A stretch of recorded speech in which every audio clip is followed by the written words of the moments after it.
இன்றைக்கு வாக்குத்தத்தம். இன்னைக்கு என்னது மாதம்? வாக்குத்தத்தம். என்ன மாதம்? ஜூன் மாதம். ரொம்ப கஷ்டப்படுற மாதம். பிள்ளைகள் அதிகமாக நெருக்கப்படுகிற ஒரு மாதம். ஏன் சொல்லுங்க? ஓப்பன் டே. ஸ்கூல் ஓப்பன் டே. அதே இவ்வளவு தூரம் ஜாலியா தானே ஏதோ பெரியமா வீட்டுக்கு மாமா வீட்டுக்கு எல்லாம் போய் சுத்திட்டு வந்தோமே. இப்போ ஓப்பன் டே ஆயிடுச்சு சொல்லி பிள்ளைகளுக்கு என்ன கிடையாது, ரொம்ப துக்கமான நாள். அல்லேலூயா. ஆனால் நம் ஜூன் மாசத்துல கர்த்தர் வந்திருக்கிற, மே மாசத்துல இருக்கிறவங்க இன்னைக்கு இல்லை, மே மாசத்துல இருந்தவங்க இன்னைக்கு இல்லை. கர்த்தர் உங்களை கொண்டு வந்து சபையில நிற்க வச்சிருக்கிறாரு, சாட்சி சொல்ல வச்சிருக்கிறாரு, பாட வச்சிருக்கிறாருன்னா ஒரு நிமிஷம் ஆண்டவருக்கு நன்றி செலுத்துவோமா? அல்லேலூயா, அல்லேலூயா, அல்லேலூயா. நன்றி ஆண்டவரே, நமக்கு நன்றி ஆண்டவரே, நன்றி. வாக்குத்தத்த வசனம் எடுத்துக்கொள்வோம். கொஞ்சம் வித்தியாசமாக இருக்கும். பிலிப்பியர் 4ஆம் அதிகாரம் 4ஆம் வசனம். சத்தத்தை உயர்த்தி ஒரு எனர்ஜியாக அல்லேலூயா வாசிப்போம். பிலிப்பியர் 4ஆம் அதிகாரம் 4ஆம் வசனம். கர்த்தருக்குள் எப்பொழுதும் ஆமென். சந்தோஷமாய் இருங்கள் என்று மறுபடியுமாக சொல்லுகிறேன். அல்லேலூயா. அப்போஸ்தலர் பவுல் சொல்றார் இந்த பிலிப்பி சபையை பார்த்து, கர்த்தருக்கு வெளியே அல்ல, கர்த்தருக்குள் எப்படி இருக்கணுமா? ஒரு மணி நேரமா? அதுதான் ஹைலைட்டே, அதுதான். எப்பொழுதும் சந்தோஷமா இருங்கள். ஒரு முறை சொல்லலையா, மறுபடியும் நான் சொல்லுகிறேன். நீங்க எப்படி இருக்கணுமா? சொல்லுங்க. கடன் கேட்கக்கூடாது. உங்க சிரிப்புக்கு நான் என்ன செய்யக்கூடாது? கடன் கேட்கக்கூடாது. மற்றவங்க என்ன செய்யக்கூடாது? கடன் கேட்கக்கூடாது. அல்லேலூயா. கர்த்தருக்குள் எப்பொழுதும் சந்தோஷமா இருங்க. ஒரு செகண்ட் பண்ணுவோமா? பக்கத்துல பார்த்து, கர்த்தருக்குள் சந்தோஷமா இருங்க. அல்லேலூயா. கர்த்தருக்குள் சந்தோஷமா இருங்க. அல்லேலூயா. இன்னைக்கு ஒரு நபர் ரட்சிப்புக்குள்ள வரதுக்கு உங்க சிரிப்பே போதும். என்ன போதும்? நீங்க போய் அங்க இயேசுவை பத்தி, சிலுவை பத்தி நீங்க பேச தேவையில்ல. ஆனா ஒன்னே ஒண்ணு செய்யலாம். என்ன செய்யலாம் சொல்லுங்களேன்? காசா கொடுக்க போறீங்க சிரிப்புக்கு? என்ன கொடுக்க போறீங்க? ஒரு சிரிப்பு. உங்க பில்டிங்க்கு, உங்க எல்லைக்கு, உங்க ஏரியாவுக்கு, உங்க ஃப்ரெண்ட்ஸுக்கு, உங்க ஸ்கூலுடைய நண்பர்களுக்கு, வேலை செய்யற இடத்துல என்ன செய்ய போறீங்க? ஒரு சின்ன ஸ்மைல். அல்லேலூயா. என்ன ஸ்மைல்? ஒரு சின்ன ஸ்மைல். அல்லேலூயா. பிலிப்பியர் 4ஆம் அதிகாரம் 4ஆம் வசனம். சில பேருக்கு சிரிச்சா வலது கண்ணமோ இடது கண்ணமோ குழி விடும். எத்தனை பேர் பார்த்திருக்கீங்க? ரியல். சிரிச்சா என்ன விடும்? குழி விடும். ஆனா குழி விடும் என்ன செய்ய மாட்டாங்க? ரொம்ப சிரிக்கவே மாட்டாங்க. அல்லேலூயா. எப்பவுமே பாத்தீங்கன்னா 6 மணி மாதிரி இருப்பாங்க. எப்படி இருப்பாங்க? உருன்னு இருப்பாங்க. எப்படி இருப்பாங்க? கிட்ட பண்ணாலும் நமக்கு டான்ஸ்ல சொல்லிட்டு என்ன செய்வாங்க? சில பேர் வேலைக்கு போயிடுவாங்க. ஆனா இந்த இடத்துல சிரிச்சா குழி விட பாருங்க. அவங்க எப்பவுமே சிரிச்சுதான் எப்படி இருக்கும்? ரொம்ப அழகா இருக்கும். அல்லேலூயா. அதே மாதிரி பல்லுல சிங்கப்பல். என்ன பல்? சொல்லுங்க. சைட்ல என்ன இருக்கும்? ஒன்னு ரைட் ஹேண்ட் சைட்ல, இல்ல லெஃப்ட் ஹேண்ட் சைட்ல என்ன இருக்கும்னா சிங்கப்பல் இருக்கும். அந்த சிங்கப்பல் இருக்கிறவங்க எப்படி செய்வாங்க? சிரிச்சா அவ்வளவு அழகா இருக்கும். ஏங்க நான் மட்டும் ரசிக்கிறேன், நீங்களும் ரசிச்சிருக்கீங்க. ஆனா போய் சொல்லக்கூடாது. ஆமென். சிங்கப்பல் இருக்கவங்க எப்படி இருக்கலாம்? சிரிச்சா அழகா இருப்பாங்க. ஆனா என்ன செய்ய மாட்டாங்க? உம்முனாவே இருப்பாங்க. அல்லேலூயா. ஏதோ இழந்தா மாதிரி ஏதோ. அல்லேலூயா. ஆனா அவங்க ஒரு வசனம் இருக்கு பைபிள்ல, குட்டியை பறி கொடுத்த கரடிகளுக்கு ஒப்பா இருக்கிறார்கள். குட்டிகளை பறி கொடுத்த கரடிகளுக்கு ஒப்பா இருக்கிறார்கள். இன்னைக்கு அப்போஸ்தலர் பவுல் சொல்கிறார், கர்த்தருக்குள் எப்பொழுதும் சந்தோஷமா இருங்க. நீங்க நிறைய பேர் பாத்தீங்கன்னாக்கா சபையில வந்தா சந்தோஷமா இருக்காங்க. என்ன ஃப்ரீ இருக்க மாட்டாங்க? நான் ஃப்ரீயா பேசுறேன், சபையா இருக்கனால ஃப்ரீயா பேசுறேன். சபையில வந்தா சந்தோஷமா இருக்க மாட்டாங்க. ஒரு கல்யாணத்துல பாத்தீங்கன்னாக்கா இந்த சிஸ்டரா இப்படி சொல்லலாம். எப்படி சொல்லலாம்? சொல்லுங்க. அவ்வளவு மூக்கு மொழியுமா, அவ்வளவு அப்படி 32 பல்ல எப்படி இருக்கும்? அப்ப பவுல் சொல்ற அங்க வந்து கர்த்தருக்கு வெளியே. அந்த ஃபங்க்ஷன் எது? கர்த்தருக்கு வெளியே. ஆனா இங்க சொல்லுகிறாரு, கர்த்தருக்குள் எப்பொழுதும் சந்தோஷமா இருக்கு. இன்னொரு வசனம், பிள்ளைகளை பார்த்து ஒரு வசனம் உண்டு. பிள்ளைகளே, உங்கள் பெற்றாருக்கு கர்த்தருக்குள் கீழ்ப்படியுங்கள். என்னங்க கர்த்தருக்குள் கீழ்ப்படியுங்கள்? சொல்லுங்க, ஷேர் பண்ணலாம். கர்த்தருக்குள் கீழ்ப்படியுங்கள் எப்படி சொல்லுங்க?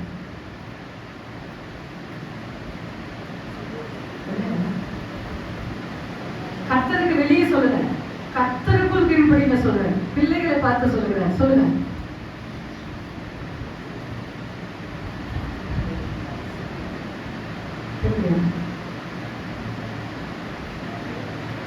வேற கர்த்தருக்கு உள்ள கீழ்ப்படியலனாக்கா நீ சபைக்கு போவாத, நீ இந்த இடத்துல நின்று பைபிளை படிக்காத சொன்னா அந்த வார்த்தையை நம்ம என்ன செய்யக்கூடாது? ஏற்றுக்கொள்ள கூடாது என்று நான் சொல்லவில்லை, வசனம் சொல்கிறது. அதுதான் கர்த்தருக்குள் கீழ்ப்படியுங்கள். கர்த்தருக்கு வெளியே அவர்கள் உங்களை நடத்துவார்களானால் நீங்கள் கீழ்ப்படியாதீங்க. கர்த்தருக்குள் ஒரு விஷயத்தை அவர்கள் சொல்லுவார்களால் அதை அங்கீகரிங்க என்று வசனம் சொல்லுது. ஆமென். அதே மாதிரிதான் வசனம் கர்த்தருக்குள் எப்பொழுதும் எப்படி இருக்கணுமா? 9.15 மாதிரி இருக்கணும். முகம் எப்படி இருக்கணும்? 9.15 மாதிரி இருக்கணும். பக்கத்துல பார்த்து சிரிங்க. அல்லேலூயா, அல்லேலூயா, அல்லேலூயா. ஏன் இந்த காரியத்தை நான் சொல்றேன்னா, ஒரு புதிய நபரோ இல்ல உங்க பில்டிங்ல ஒரு 10 குடும்பம் இருக்குன்னா அந்த 10 குடும்பம் என்ன சொன்னா அவங்க வரும்போது ஒரு ஸ்மைல் தான். அவ்வளவு அழகா இருக்கணும். நீங்க இயேசுவை பத்தி சொல்ல வேணாங்க, சிலுவை பத்தி சொல்ல வேணாம். ஒன்னே ஒண்ணு செய்யலாம். என்னன்னா இலவசமாய் பெற்றீர்கள், இலவசமாய் கொடுங்க. அல்லேலூயா. அந்த அன்பை நான் இலவசமா சந்தோஷமா நான் பெற்றுக்கொண்டு அது எப்படி நான் கொடுக்குறேன்? பில்டிங்க்கு சிரிச்ச முகத்தோட கொடுங்க. அல்லேலூயா. அவங்க சொல்லுவாங்க, ஒரு அருமையான சகோதரி, அவங்களுடைய அடக்க ஆராதனைக்கு நான் கடந்து போன உடனே அவங்க சொன்ன ஒரு சாட்சி, அந்த வயசான அம்மாவை பத்தி சொல்றாங்க. அவங்க அந்த வேதாகமத்தை மார்ல அணைச்சிட்டு அந்த தெருவுல நடந்து வரும்போது சும்மா சாதாரணமா வரமாட்டாங்களாம், சிரிச்ச மாதிரி வருவாங்க. அங்க இருக்கிற எல்லா ஜனங்களும் மைக் எடுத்து அந்த சாட்சியை அவர் சொல்ல ஆரம்பிச்சாரு. ஏன்னா அது நீங்களும் பார்க்கல, நானும் பார்க்கல. யார் பார்த்துருக்கேன்? அந்த தெரு பார்த்துருக்கு. அதனால எல்லாரும் மைக்கு பிடிச்சி என்ன பண்ணாங்க? அந்த அடக்க ஆராதனையில சாட்சி சொன்னாங்க. அப்போ நான் நினைச்சேன், இந்த சிரிப்பு கூட இவ்வளவு மகிமையா இருக்குமா? இந்த அடக்க ஆராதனையில அந்த சிரிப்பு கூட ஒரு உங்களுக்கு அதனுடைய மதிப்பு புரியாது, அதனுடைய விலை உங்களுக்கு தெரியாது. ஆனா வசனம் சொல்லுகிறது கர்த்தருக்குள் எப்பொழுதும் 2 மணி நேரம் 3 மணி நேரம் இல்ல, 24 hours அல்லது எப்பொழுதும் சந்தோஷமா இருங்க. இன்னைக்கு ஆவியின் கனியில இந்த சந்தோஷம் இருக்கா இல்லையா? அது எத்தனாவது நம்பர்ஸ்ல இருக்க சொல்லுங்க டக்குன்னு. சூப்பர், நல்ல ஒரு கை தட்டுங்க. அல்லேலூயா, கை தட்டலாம். அப்படிதான் சொல்லணும். ஆமென். ஃபர்ஸ்ட் அன்பு, ரெண்டாவது என்னது? சந்தோஷம். ஆவியின் கனியில கூட பாத்தீங்கன்னாக்கா இந்த சந்தோஷம். இப்போ வாசிங்க அதே பிலிப்பியர் 3:1 வாசிங்க. மேலும் என் சகோதரரே, கர்த்தருக்குள் சந்தோஷப்படுங்கள். எழுதுனவைகள் எழுதுவது எனக்கு வருத்தம் அல்ல, அது உங்களுக்கு நலமாயிருக்கும். எழுதுறதே சில பேர் பாத்தீங்கன்னாக்கா எழுதி எழுதி கை தோஞ்சி போச்சு சொல்லுவாங்க. என்ன சொல்லுவாங்க? ஒரு காரியத்தை எழுதி எழுதி எனக்கு என்ன ஆயிடுச்சு, ரொம்ப கஷ்டமாயிடுச்சு சொல்லுவாங்க. இங்க அப்போஸ்தலன் பவுல் சொல்லுகிறார், கர்த்தருக்குள் எப்பொழுதும் சந்தோஷமா. நிச்சயமா உங்க உறவினர்கிட்ட போறீங்க, இல்ல என்னைக்கோ ஒரு நாள் அல்லது யாரையோ போய் சந்திக்கிறீங்க. அந்த இடத்துல உங்க சோக துக்கங்களை வச்சுட்டு உங்க முகத்தை எப்படி இருக்கக்கூடாது? உங்க பிரச்சனையே நினைச்சு நினைச்சு என்ன செய்யக்கூடாது? துக்க முகமா இருக்கக்கூடாது. ஆனால் என் ஆண்டவர் அல்லேலூயா இந்த இடத்துல சொல்லுகிறார், இந்த இடத்துல இந்த பகுதியில அப்போஸ்தலன் பவுல் சொல்லுகிறார், மறுபடியும் எழுதுனதே எனக்கு எழுதுனது வருத்தமா இருக்கிறது. நீங்க எப்படி இருக்கணும்? சந்தோஷமா. உங்க வேலை ஸ்தலமா இருந்தாலும், ஸ்கூலா இருந்தாலும், என்னுடைய ஊடகமா இருந்தாலும் நான் எப்படி இருக்கணும்? சந்தோஷமா இருக்கணும். அந்த சந்தோஷத்துல ஆத்துமாக்களை ரட்சிக்க யாரு? வல்லமை உள்ள தேவனாக இருக்கிறார். அல்லேலூயா. ஆனா உங்களுக்கு அதனுடைய விலை, அதனுடைய மதிப்பு தெரியாது. நிச்சயமாக அதனுடைய கால கட்டங்களிலே இது இப்படி நடத்திச்சான்னு சொல்லி நீங்க என்ன செய்யலாம்? சாட்சி சொல்லலாம். அல்லேலூயா. இப்பொழுது வாசிங்க 1 தெசலோனிக்கேயர் 5ஆம் அதிகாரம் 16ஆம் வசனம் வாசிங்க. 1 தெசலோனிக்கேயர். இது ஒரே வார்த்தையிலே இருக்கும், ஒரே வார்த்தை ஒரே வரியில இருக்கும். 1 தெசலோனிக்கேயர் 5:16.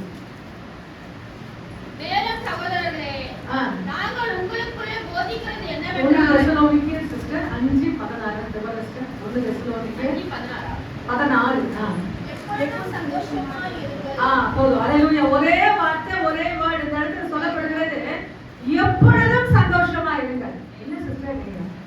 ஏன்னா வாழ்க்கை என்பது நெருக்கங்கள் வரும், போராட்டங்கள் வரும், பலவீனங்கள் வரும், எல்லாரும் நம்ம ஃபேஸ் பண்ணியே போயிட்டு தான் இருக்கணும். ஆனா அங்க நின்றுடக்கூடாது. என்ன பண்ணிடக்கூடாது? அங்க நம்ம நின்று டிராவல் பண்ணி ஏன் எதுக்கு நம்ம கேட்கக்கூடாது. கேட்க நான் போன வார்த்தை சொன்னேன், நமக்கு என்ன இல்லை, ரைட்ஸ் இல்லை, கேட்க வசனம் சொல்கிறது, கர்த்தருடைய பிள்ளைகளுக்கு கர்த்தரிடத்தில் அன்பு கூறுவதற்கு சகலமும் நன்மைக்கு ஏதுவாக நடக்கிறது. என் வாழ்க்கையில் ஒரு காரியத்தை ஆண்டவர் அனுமதிப்பாரானால் நிச்சயமாக என்னுடைய நன்மைக்கு. அல்லேலூயா. நிச்சயமாய் அதை விலகிக் கொண்டு நீங்கள் கடந்து போயிட்டே இருப்பீங்களானால் நிச்சயமாய் உங்களை கொண்டு தேவனுடைய நாமம் மகிமைப்படும். அல்லேலூயா. இந்த இடத்துல எப்பொழுதும் சந்தோஷமா இருங்கள். ஃபர்ஸ்ட் பாயிண்ட், இப்போ நான் ஹெட்லைன் சொல்லிட்டேன். ஃபர்ஸ்ட் பாயிண்ட் யோவான் 16ஆம் அதிகாரம் 20ஆம் வசனம் வாசிங்க. யோவான் 16.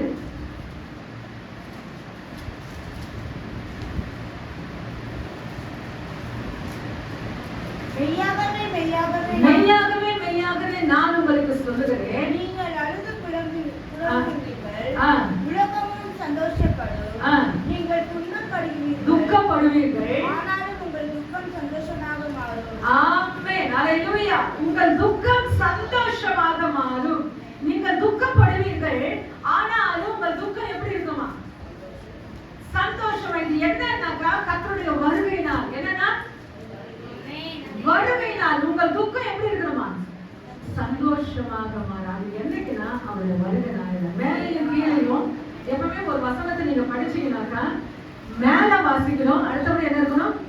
கீழே வாசிக்கணும். நீங்களா ஒரு கருத்தை நம்ம என்ன கூடாது, டக்குன்னு சொல்லிடக்கூடாது. அந்த வசனம் கீழே என்ன சொல்லுது, மேல என்ன பேசுது சொல்லி அதை ரெண்டுத்தையும் மேட்ச் பண்ணி அதனுடைய கருப்பொருள் சத்தியம் என்ன என்பதை குறித்து நாம் விலகிக் கொள்ள வேண்டும். இந்த இடத்துல கர்த்தருடைய வருகையினால் உலகத்திற்கு அது என்ன இருக்குமா? துக்கமாக இருக்கும். அல்லேலூயா. இன்னைக்கு நம்ம துக்கத்தோட டிராவல் பண்ணுகிறோம்னா அவருடைய வருகைனால எப்படி இருப்போம்? சந்தோஷமா. இந்த நாளில் ஆண்டவரை நான் காட்டுகிறேன். அப்பாவும் சந்நிதியில் நான் அகமகிழ்ந்து களி கூறுவேன். சொல்லுங்க. அப்பாவும் சந்நிதியில் நான் அகமகிழ்ந்து களி கூறுவேன். எப்போது எப்போது உம்மை காண்பேன், என் துணையாயும் நீதாயும், என் துணையாயும் நீதாயும், இதமானதே என் இயேசு ராஜனே, எண்ணமெல்லாம் ஏக்கமெல்லாம் உன் சித்தம் செய்வதுதானே. என் எண்ணமெல்லாம் ஏக்கமெல்லாம் உன் சித்தம் செய்வதுதானே. எஜமானனே, எஜமானனே, என் இயேசு ராஜனே. நல்ல கரங்களை தட்டி தேவனை மகிமைப்படுத்துவோம். அல்லேலூயா. உங்கள் துக்கம் சந்தோஷமாக மாறும். அல்லேலூயா. எரேமியா 31:13 வாசிங்க. எரேமியா 31:13.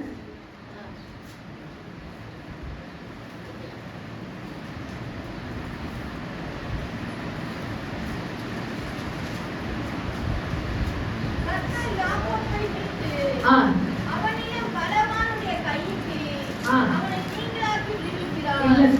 எரேமியா 31:13. அப்பொழுது கன்னிகைகளும்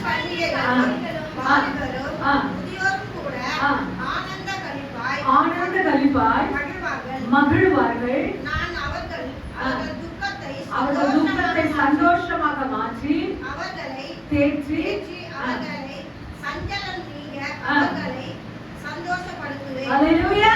அல்லேலூயா. அவளை சஞ்சலம் நீங்க அவளை சந்தோஷப்படு. எத்தனை நாள் ஆண்டவரே இந்த சஞ்சலம், எத்தனை நாள் ஆண்டவரே இந்த துக்கம் சொல்லி கேட்கிறீங்களா? நிச்சயமா அங்கேயே நின்று உங்களை நடத்துகிற தேவன் அல்ல, உங்களை ஆறுதல் படுத்தி உங்களை தேற்றி உங்களை சந்தோஷப்படுத்துகிற என் ஆண்டவர், என் ஆண்டவர். அல்லேலூயா. சந்தோஷப்படுத்துவார், ஆறுதல் படுத்துவார். அல்லேலூயா. போன வாரத்துல ஒரு வசனம் சொன்னேன். என்ன சொல்லுங்க பார்க்கலாம். போன வாரத்துல அவரை மறவாதேன்னு சொன்னேன். அந்த மறவாத ஒரு வசனம், நானே உன்னை ஆறுதல் படுத்துவேன், என்னை மறக்கிறதுக்கு நீ யார் என்று என் ஆண்டவர் முதல் வசனத்திலே ஆண்டவர் பேசினார். ஆமென். ஆனா இந்த இடத்துல தேற்றுகிறார், ஆறுதல் படுத்துகிறார், துக்கத்தை சந்தோஷமாக மாற்றுகிறார். ஒரே வசனத்துல இத்தனை காரியங்கள். ஃபர்ஸ்ட் பாயிண்ட் பாத்தீங்கன்னாக்கா துக்கத்தில் சந்தோஷமா இருங்கள். எழுதி கொள்ளுங்க. ஃபர்ஸ்ட் பாயிண்ட் துக்கத்தில் சந்தோஷமா இருங்கள். இது முடியாத காரியம், ஆனா முடியணும்னு சொல்லி வசனம் சொல்லுகிறது. என்ன சொல்லுகிறது? இது முடியாத காரியம். எனக்கு புரியுது, நானும் அதுல தான் டிராவல் பண்ணுகிறேன்.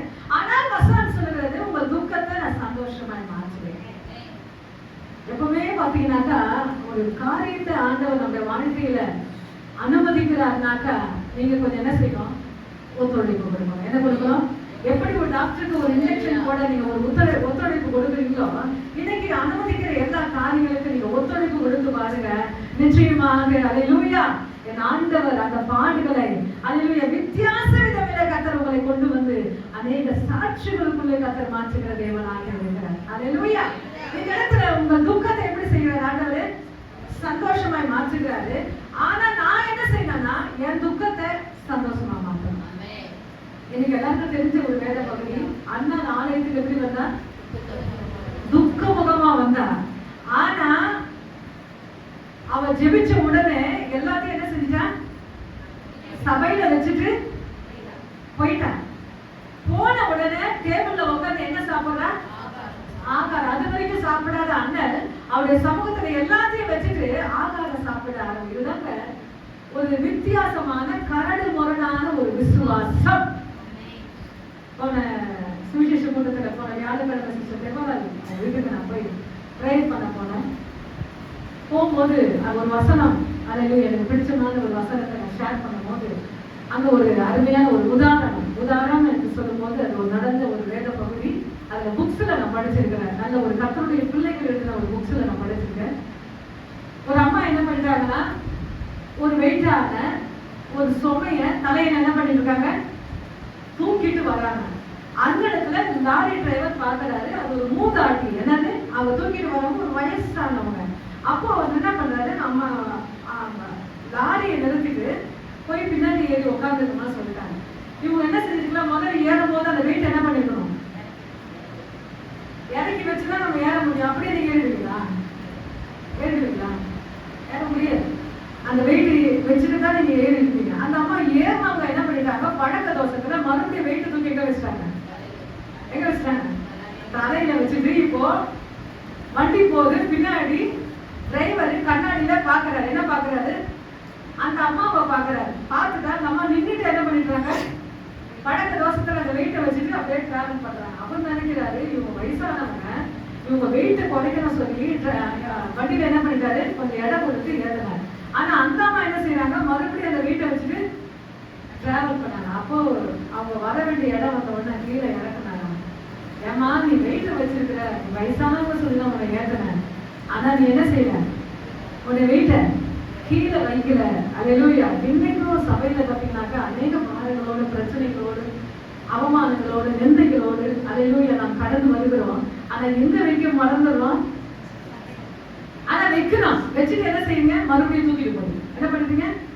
மறுபடியும் தூக்கிட்டு போறீங்க. ஆனா இன்னைக்கு அண்ணா சொல்லுகிற வார்த்தை என்னன்னா, என் ஆண்டவரை எல்லாத்தையும் நான் ஒப்பு கொடுக்கிறேன், அவர் பார்த்துருக்கிறார். அதான் 1 சாமுவேல் 2ஆம் அதிகாரம் நினைக்கிறேன். அவர் ஒரு பாட்டு பாடுகிறார். அல்லேலூயா. பலவான்களுடைய வில் முறிந்தது என்று பாடுகிறார். தள்ளாடினவர்களுடைய காரியங்களை என் ஆண்டவர் மாற்றினார் என்று சொல்லி அந்த 2ஆம் அதிகாரத்தில் நல்ல ஒரு பாடலை அல்லேலூயா அண்ணால் பாடினார். அல்லேலூயா. ஆண்டவர் செய்த நன்மைகளை நாம் எப்படி பாட முடியும்னா பாட்டுல தான் பாட முடியும். நீங்க நடக்கும் போது, உட்காரும் போது, சாமான் தேய்க்கும் போது, ஒவ்வொரு காரியங்களை செய்யும் போது என்ன செய்யும்? அதோடைய அற்புதங்கள் அதிசயங்கள் எப்படி வரும்? நீங்களா ஒரு டோன் கூட போடுவீங்க. என்ன பண்ணலாம்? நம்மளா கூட என்ன பண்ணுவீங்க? ஒரு டோன். நிறைய பேருக்கு ஆண்டவர் தாளாந்து கொடுத்திருக்கிறார். ஆண்டவர் செய்த நன்மைகளை வைத்து சில பேர் பாட்டா எழுதுறாங்க. என்ன பண்றாங்க? பாட்டா எழுதி சபையில போய் பாக்குறாங்க. அல்லேலூயா. அண்ணா இப்ப இருக்குங்க. ஆனா அப்பவே என்ன பண்ணிட்டு அண்ணா 2ஆம் அதிகாரத்துல பாட்டா எழுதினாங்க. அல்லேலூயா. ஏன்னா கர்த்தர் செய்த நன்மைகள். அல்லேலூயா. 2வது நாம் வாசிக்க போகிறோம். துக்கத்தில் சந்தோஷமா இருங்கள். 2வது உபத்திரவத்திலே சந்தோஷமா இருங்கள். 2 கொரிந்தியர் 7ஆம் அதிகாரம் 4ஆம் வசனம். 2 கொரிந்தியர் 7:4.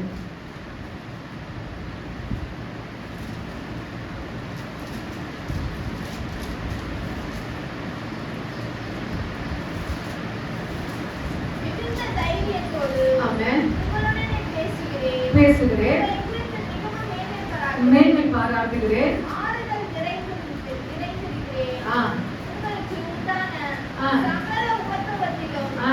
பரிபூர்ண சந்தோஷமாய் இருக்கிறேன். அப்போஸ்தலன் பவுல் சொல்லுகிறார் கொரிந்து சபையை பார்த்து, அவரை பார்த்தே சொல்லுகிறார், ஆறுதலால் நிறைந்திருக்கிறேன், எங்களுக்கு உண்டான சகல உபத்திரவத்திலையும் பரிபூர்ணமான சந்தோஷமா இருக்கிறேன். நீங்க அப்போஸ்தலர் புத்தகத்தை படிச்சேன்னா கண்ணுல என்ன வரணும்? எத்தனை பேருக்கு வந்துருக்கு? ஹalleluya. அப்போஸ்தலர் புத்தகத்தை ஃபர்ஸ்ட்ல இருந்து இல்லனா அவர் ரட்சிக்கப்பட்ட ஆரம்பத்திலிருந்து அவருடைய ஊழியத்தினுடைய நிறைவு அந்த அப்போஸ்தலர் கடைசி அதிகாரத்துல படிச்சீங்கன்னா நிச்சயமா அப்பெல்லாம் அவர் ஊழியம் செஞ்சிருக்கார். எத்தனையோ டிகிரி அவர் முடிச்சிருக்கார். கமாலியின் பாதத்துல உட்கார்ந்து தாழ்மையாய் அவர் படித்திருக்கிறார். ஹalleluya. அதான் அவர் சொல்றார், தாழ்ந்திருக்கவும் தெரியும், வாழ்ந்திருக்கவும் தெரியும், பட்டினியா இருக்கவும் தெரியும், பரிபூர்ண அடையவும் தெரியும் என்று சொல்கிறார். ஹalleluya. ஆனா இந்த இடத்துல அவர் சொல்லுகிற வார்த்தை என்னவென்றால், எங்களுக்கு உண்டாகிற உபத்திரவத்துல நாங்க எப்படி இருக்கிறோம் சொல்லுங்களா? வாசிங்க. சாதாரணமான சந்தோஷம் இல்ல, பரிபூர்ணமான ஒரு சந்தோஷம். எத்தனை பேருக்கு நான் சொல்ற வசனம் புரியுது? மிகுந்த தைரியத்தோடு உங்களோடு நான் பேசுகிறேன், உங்களை குறித்து மிகவும் மேன்மை பாராட்டுகிறேன், ஆறுதலால் நிறைந்திருக்கிறேன், எங்களுக்கு உண்டான சகல உபத்திரவத்திலும் பரிபூர்ணமான சந்தோஷம். எனக்கு மட்டும் ஏன் இந்த பிரச்சனை? கேட்டிருக்கீங்களா? சொல்லுங்க. எனக்கு மட்டும் ஆண்டவரே, அலையில நல்லா தான் பைபிள் படிக்கிறேன், நல்லா தான் சமைக்க வருகிறேன், நேரத்தோட போறேன், நேரத்தோட வரேன், எல்லா காரியத்தையும் நான் செய்யறேன், பொருத்தனை பண்றேன், நான் காணிக்கை கொடுக்குறேன், எல்லாமே சரி, எனக்கு மட்டும் ஏன்? ஆனா அப்போஸ்தலன் பவுல் சொல்லுகிறார், எங்களுக்கு உண்டான உபத்திரவத்துல எப்படி இருக்கிறேன்னா சந்தோஷமா இருக்கிறேன். அது சாதாரணமான சந்தோஷம் இல்ல, பரிபூர்ணமான சந்தோஷம். பரிபூர்ணம் என்றால் அந்த இடத்துல கேப்பே இல்லை, ஃபுல் ரவுண்டா பரிபூர்ணமான சந்தோஷமா இருக்கிறேன். ஆமென். அடுத்த வசனமாக வாசிங்க. 1 தெசலோனிக்கேயர் 1ஆம் அதிகாரம் 6ஆம் வசனம் வாசிங்க. 1 தெசலோனிக்கேயர் 1ஆம் அதிகாரம் 6ஆம் வசனம். நீங்கள் மிகுந்த உபத்திரவத்திலே ஆமென். பரிசுத்த ஆவியின் சந்தோஷத்தோடு ஆ. திருவசனத்தை ஏற்றுக்கொண்டு ஆ. எங்களையும் கர்த்தரையும் பின்பற்றுகிறவர்களாகி போதும். நீங்கள் மிகுந்த உபத்திரவத்திலே பரிசுத்த ஆவியின் சந்தோஷத்தோடு. எங்க உபத்திரவம் வந்துச்சுன்னா உங்க இருதயத்துல என்ன சந்தோஷம் வருங்க? சொல்லுங்க, அதுல ஆன்சர் இருக்கு. உங்களுக்கு ஒரு உபத்திரம் வந்துச்சுன்னா 2வது வரி சொல்லுகிறது பரிசுத்த ஆவியின் சந்தோஷம். நீங்க பரிசுத்த ஆவி எத்தனை பேர் பெற்றிருக்கீங்க? பரிசுத்த ஆவியிலனா அதிகமா கேளுங்க, ஆண்டவர்கிட்ட கேளுங்க, எனக்கு பரிசுத்த ஆவி வேணும் ஆண்டவரே சொல்லி விடாப்பிடியா கேளுங்க. நிச்சயமா ஆண்டவர், ஏன்னாக்க அந்த பரிசுத்த ஆவியானவர் உங்களுக்குள்ள வந்துட்டாருன்னா உங்களை கைட் பண்ண அவர் ஆரம்பிப்பார். இங்க நில்லு, இங்க நிக்காது, இங்க போ, இங்க போவாது, இதை செய், இது செய்யாத. யார் சொல்லுவாங்கன்னா பரிசுத்த ஆவியானவர் மட்டும் தான் ஆலோசனை கொடுத்தார். ஆமென். இந்த இடத்துல அவங்களுக்கு உபத்திரம் வந்துச்சுன்னா பரிசுத்த ஆவியின் சந்தோஷத்தோடு திருவசனத்தை ஏற்றுக்கொண்டு எங்களையும் கர்த்தரையும் பின்பற்றுவர்களாகி. சும்மா சாதாரணமா சொல்ல முடியாது. நீ என்ன ஃபாலோ பண்ண சொல்லி யாரா சொல்ல முடியுமா? யாராவது நானே கூட சொல்ல முடியுமா? சொல்லுங்க. நீ என்ன பின்பற்று நான் சொல்ல முடியுமா? ஆனா பவுல் சொல்லுகிறார், என்னை பின்பற்று. அப்போ அவரோட வாழ்க்கை எப்படி இருக்குன்னா ரொம்ப கரெக்டா செவ்வையா நேர்மையா காணப்படுறார். அவர் கிறிஸ்துவ ஜீவியத்துல அப்படி வாழ்ந்து முடித்தார். என்னை பின்பற்று, நான் கிறிஸ்துவை பின்பற்றுகிறது போல நீங்களும் என்னை பின்பற்றுங்கள் என்று வசனம் சொல்கிறது. அப்ப எந்த அளவுக்கு அவர் பக்கத்துல வந்திருப்பார். உபத்திரவத்துல சரி, நெருக்கத்துல சரி, பலவீனத்துல சரி. அல்லேலூயா. அவர் போன பாதையில கர்த்தர் அருமையாக அவரை நடத்தினார். அல்லேலூயா. அவர் சொல்லுற என் சரீரத்துல ஒரு முள் கொடுக்கப்பட்டிருக்கிறது. சரித்திர புத்தகத்துல சொல்லுகிறது அந்த முள் என்ன என்று அல்லேலூயா கண்டறியும் போது விதவிதமான அர்த்தங்கள் சொல்கிறார்கள். அது எவ்விதமுள்ளா இருந்தாலும் சரி. அல்லேலூயா. அவர் ஆண்டவரை பார்த்து கேட்கிறார், ஒரு முள் கொடுக்கப்பட்டிருக்கிறது என் சரீரத்துல, அதை நீங்க எடுத்து போடுங்க சொல்லும் போது ஆண்டவர் எடுத்து போடுன்னு சொல்றேன். என்ன சொல்றாரு? அந்த பலவீனத்துல அந்த முள்ளுல என் கிருபை உனக்கு போதும்.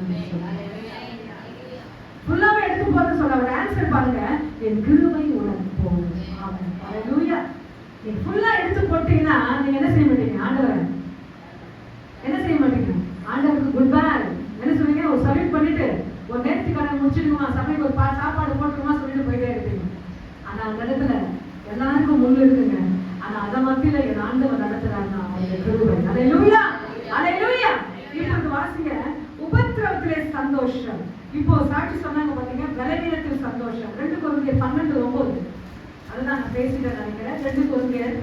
12:9 வாசிங்க.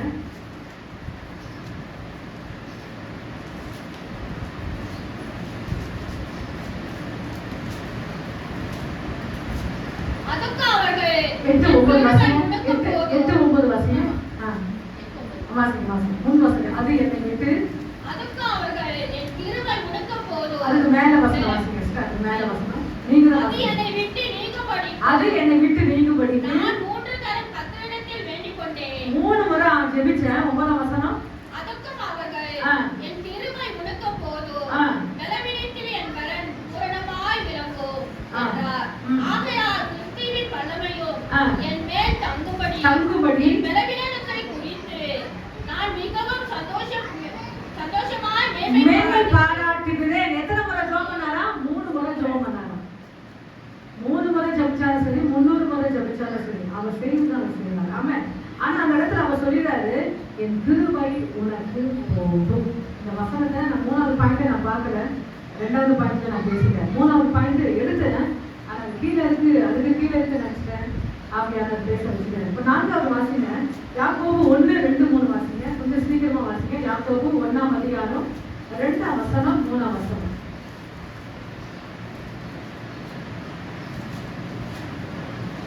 தேவனுடைய கர்த்தராகிய இல்லை 1, 2 1ஆம் அதிகாரம். யாக்கோபு 1ஆம் அதிகாரம் 2ஆம் வசனம் 3ஆம் வசனம்.